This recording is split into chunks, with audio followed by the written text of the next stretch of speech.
নিরামিষের দিন হলেই চিন্তার বিষয় যে কি রান্না করা যাবে, কিন্তু এত চিন্তার কি আছে? নিরামিষ অনেক রান্নাই আছে যেগুলো নিরামিষ হলেও খেতে এত টেস্টি হবে যে মনেই হবে না নিরামিষ খাচ্ছ। আমি আজকে বানিয়ে নিয়েছিলাম সয়াবিনের মুইঠা।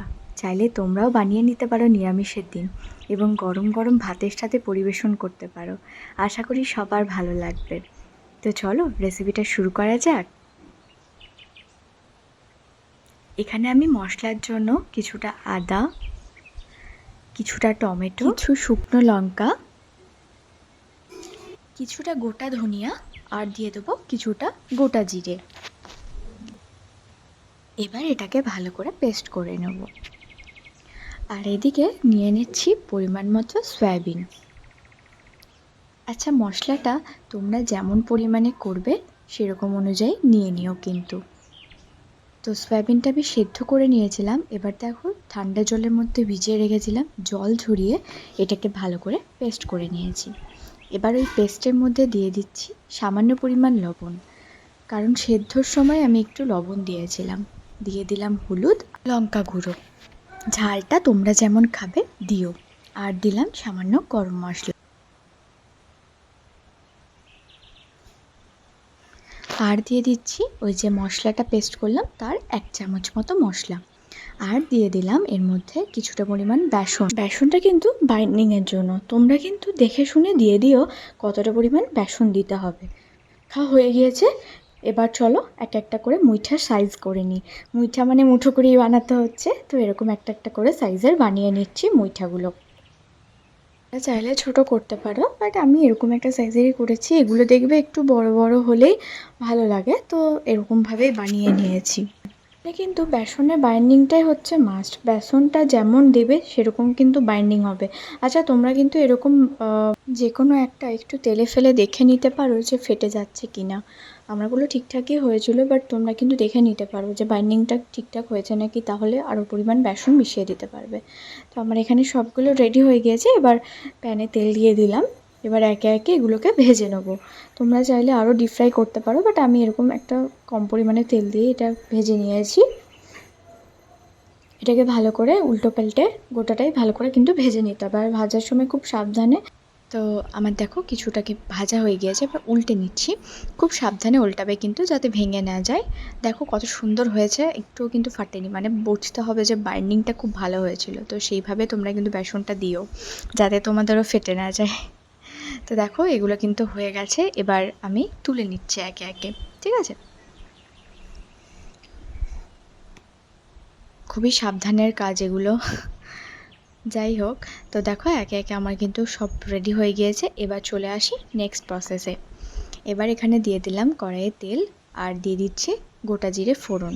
তোমরা চাইলে শুকনো লঙ্কা ফোড়ন দিতে পারো। আর দিয়ে দিচ্ছি সামান্য পরিমাণ চিনি।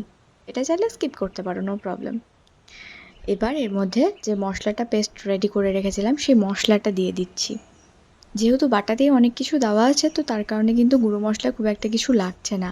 আর দেখো নো ফিল্টার ওয়াইজ করেছি, কিন্তু কি সুন্দর কালারটা এসছে। এত সুন্দর কালার এসেছিল। তোমরা প্রত্যেকটা রান্নাতে পারলে টমেটো পেস্ট করে এবং করতে পারো, দেখবে খুব ভালো কালার আসবে। তো এবার এর মধ্যে সামান্য পরিমাণ জল দিয়ে দেবো, নইলে কিন্তু এটা লেগে যাচ্ছিল।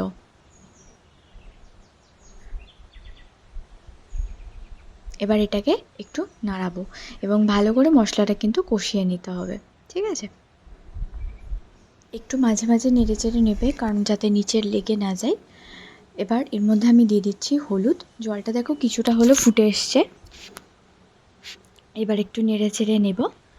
আর লবণটা না একটু বুঝে দেবে, ঠিক আছে? কারণ যেহেতু মুইঠার মধ্যেও লবণ আছে এবং সয়াবিনটা সেদ্ধর সময় লবণ দেওয়া হয়েছিল, তাই এখানে তরকারিতে কিন্তু লবণটা খুব বুঝে শুনে দিতে হবে। এবার দেখো কত সুন্দর তেল ছেড়ে এসছে, সেটা তোমরা দেখেই বুঝতে পারছো। আর কালারটা তো দারুণ কালার এসেছিলো, আর খেতে তো আরও ভালো হয়েছিল। তো আমি সামান্য পরিমাণ লবণ জাস্ট একটু টাচ করে দিয়ে দিলাম। এবার একটু নেড়ে চেড়ে নিয়ে আলু সেদ্ধ করে রাখা ছিল, এবার সেই সেদ্ধ আলুগুলো দিয়ে দিচ্ছি। এবার আলুটাকে একটু ভালো করে কষিয়ে নেবো এর সাথে।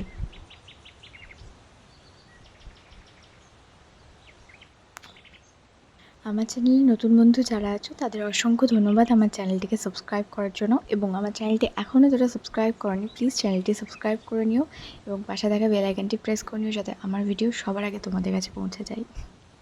তো দেখো কত সুন্দর ফুটে এসছে। এবার দেখো একদম কিন্তু জলটা নেই বললেই চলে, ভালো করে কষা হয়ে গিয়েছে এবং মশলা তেলও বেরিয়ে গেছে। তো এবার এর মধ্যে আমি জল দিয়ে দিচ্ছি। এটা যখনই 1 ফুট ফুটে যাবে তখন কিন্তু আমরা ওই মুইঠাগুলো দেবো। মুইঠাগুলো আগে থেকে দিয়ে দিলে কী হবে বলো তো, তো বেশি ফুটে গেলে নরম হয়ে যাবে এবং ভেঙে যেতে পারে। তো সেই যাতে ভেঙে না যায় সেই জন্য এই 1 ফুট হয়ে গেছে এবং এবার আমি মুইঠাগুলো দিয়ে দেবো। আর ভেঙে গেলে ঘাটা ঘাটা হয়ে গেলে তো ভালো লাগবে না। আর মুইঠাগুলো দেওয়ার পরও কিন্তু জাস্ট একবার ফুটে গেলে এটা নামিয়ে নেবো, দেখবে খুব ভালো সোক করে নেবে জলটা, কোনো প্রবলেম হবে না। আর খেতে দুর্দান্ত হয়েছিল। তোমরা বাড়িতে ট্রাই করো এবং আমাকে জানিও যে কেমন হয়েছিল কমেন্ট করে। আর রেসিপিটি তোমাদের কেমন লাগলো সেটাও কিন্তু আমাকে কমেন্ট করে জানাতে একদম ভুলবে না।